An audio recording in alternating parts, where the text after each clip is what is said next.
Barack Obama is the 44th President of the United States. Throughout his presidency, he's made many accomplishments, one of them being stopping the use of enhanced interrogation techniques in his second day of office. He also sent out troops to track, hunt down, and kill Osama bin Laden in 2011. One of Obama's issues is healthcare reform, which is also known as Obamacare. This is where he made sure everyone in the country has healthcare insurance and made sure it's affordable for all people. It also makes taxpayers give their money to the government so people can afford the health insurance. Since Obama took office, he has added greatly to our national debt. He has added almost $5 trillion, which is a huge issue for America's economy. Obama has been trying to pass many gun control laws for the United States, which some people are for, but there are also many people against it. Only a couple of his laws have passed through Congress so far. The Millennium Development Goals are 8 international development goals that were established in 2000. The United Nations chose 8 major goals to achieve throughout the world by the year 2015.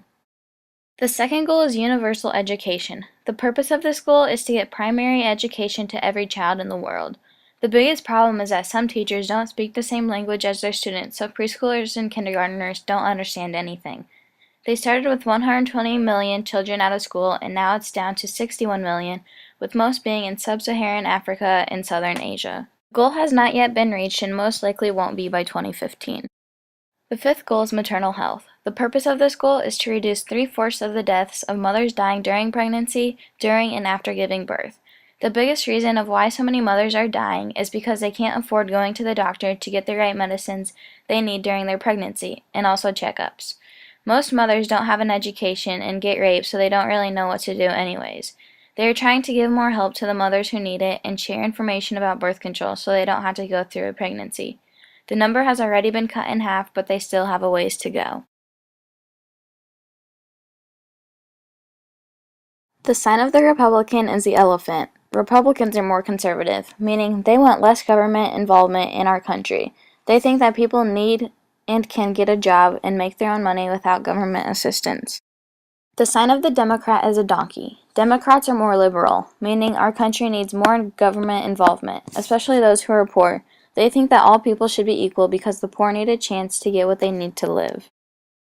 Republicans believe taxes shouldn't be increased for anyone, including the wealthy, and that wages should be set by the free market, while Democrats favor minimum wages and progressive taxation, meaning higher taxes rates for the higher income brackets. Democrats also want decreased spending on military issues, while Republicans want increased spending. According to most Republicans, gay marriage and abortion should not be legal. Democrats are pro-choice, meaning they can choose how they want to live and support their decisions. Another big issue is where they stand on death penalty. A large majority of Republicans support the death penalty, while Democrats aren't really for it. Even if you are a Republican, you don't have to support all of these ideas. This is just the majority of what they believe in. The same goes with Democrats. While being more on the Democratic side, that doesn't mean you don't think the same as Republicans do sometimes. On September 11, 2001, 19 hijackers took 4 passenger airliners and crashed them into major U.S. landmarks as suicide attacks. This was one of the most devastating days for America. Among these places, 2 crashed into the Twin Towers, sending them down. It was around 8:45 in the morning when the first plane hit the North Tower. At 9:03, a second plane hit the South Tower. Then the Pentagon got hit at 9:37 a.m. The Pentagon is the headquarters of the United States Department of Defense. The fourth flight, U.S. passengers fought the 4 hijackers and crashed in a field in Pennsylvania at 10:03 a.m. The target of that plane believed to have been going to either the Capitol or the White House. In total, almost 3,000 people died in the attacks. The man who led this is Osama bin Laden, who was killed on May 2, 2011. He was the leader of Al-Qaeda, the largest world terrorist group. After denying us when we asked them to overthrow bin Laden, we declared war on Afghanistan on October 7, 2001. The destruction of the Twin Towers and other properties caused serious damage to the economy of Lower Manhattan and had a significant effect on global markets. Cleanup of the World Trade Center site was completed in May 2002, and the Pentagon was repaired within a year. Numerous memorials have been constructed, including the Ground Zero site in New York City. These attacks brought America together as one in numerous of ways. We are not going to let anyone else push us around, so we fought back. The Sudanese government attacked the Arab people because they were speaking out about treating them badly and wanted their farmland. In Sudan, the Sudanese government, along with the Janjaweed, committed genocide against black Africans. They raped women and children. The UN put tough sanctions on them. In Somalia, northern Somalia and the government were against the South rebels like Al-Shabaab. The northern government took over and is fighting the terrorists from the south because they couldn't agree. They fought over land and food, as well as weapons. Black Hawk Down is about how we sent over troops and they tortured our troops they captured. The government is less than a year old and they have a new president. When Bush was president, he suspected Iraq had weapons of mass destruction. Saddam Hussein was supporting al-Qaeda. Hussein kept kicking out weapon inspectors that America had sent. Bush said that if they didn't let them in, they would have consequences. Bush declared war in 2003 and we stayed there for 8 years. Saddam Hussein was later found in a hole and put on trial. He was sentenced to the death penalty. President Bush said that if he would have known earlier, he would have taken him out then. Everyone in America thought it was not a good idea to go to war in the first place. Nobody supported Bush, not even Obama before he ran for president.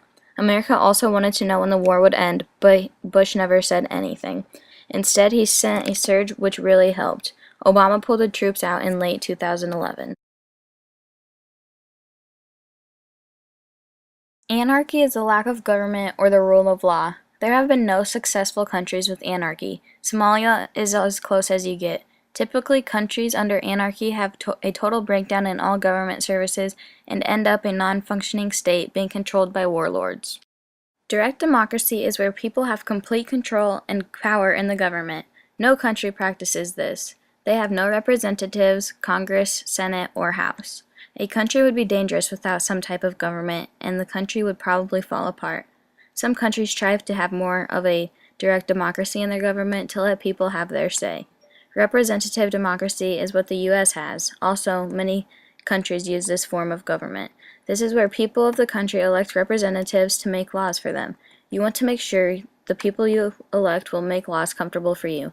The U.S., Canada, and a lot of Western Europe have this form of government. The communist theory came about from two guys who wrote a book called Communist Manifest. They think that capitalism is evil because rich have control over everything in a country. This theory says the poor people or working class people will rise up as a group and overthrow the rich and powerful like government leaders and big business owners. They want to create a society with no classes where everyone is equal. This theory attracts a lot of poor people. This sounds like a great idea, but it'll create much chaos with people and make people want more and expect it to be given to them without working. With all this chaos, someone would have to take charge, and there is a government forming. In the book, they never outlined how to achieve this perfect society with no classes, and this has never happened in world history. That is why it is called a theory. Communism is a government that controls the means of production, which means that they have complete control over businesses and people. They control what people do, say, and people's rights are generally kept down. Only 5 countries left in the world have this type of government. China is the largest, though it is starting to phase out of it to some degree. North Korea, Laos, Vietnam, and Cuba are the others. A dictatorship is where one person has complete or total control and power in the government. The best example is Adolf Hitler from Germany and Benito Mussolini from Italy. Constitutional monarchy is a king or queen, but their power is limited by a constitution. Since they have to follow a constitution, they don't have much power. The king and queen don't really do much. They're more like a figure of tradition and don't have any political power, like Great Britain has Queen Elizabeth. Absolute monarchy is where the king and queen have complete power, kind of like a dictatorship. This form of government was more traditional from the 1000s to the 1300s. The Middle East is an example of this, like Saudi Arabia and Brunei. Socialism is a political and economic system where the government controls some businesses. This is more kind of like a softer communism where government controls everything, some, not all businesses. China is socialist, but becoming more capitalist. The U.S. is also capitalist. Capitalism is an economic system which people own and run businesses, like private ownership. Laissez-faire lets businesses do as they please. In capitalism, the United States, United Kingdom, Canada, and China have a mixed economy. Most countries are mixed economy, meaning some businesses are controlled by government, others are controlled by individuals.